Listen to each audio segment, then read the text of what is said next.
we also have a graphic of some of the warning signs of premature labor. In case you are currently pregnant right now, you can look out for these.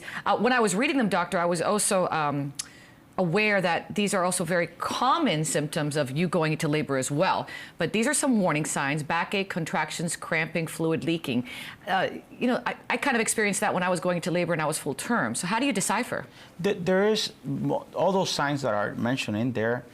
Increase the chances of preterm labor, but also common signs, as you mentioned earlier, during pregnancy. I think the important thing is, first of all, to discuss it with your physician when you feel this situation and this cramping and this pain, and where in the pregnancy you are. Is it very different from being at past 37 weeks than prior to 37 weeks?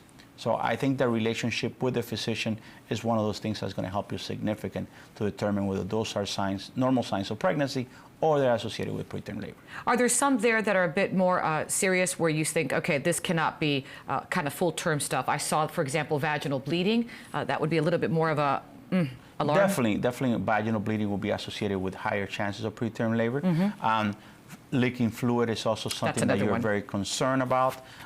Contractions, if they become regular, they're definitely associated with increased chance of preterm labor. All right, and we're going to talk more about preterm birth a little bit later in the show. But for now, we want to clarify for our viewers that preterm labor doesn't necessarily mean you'll have a preterm birth. Is that correct, doctor? That is correct. And the idea here is that you prevent from having a preterm birth.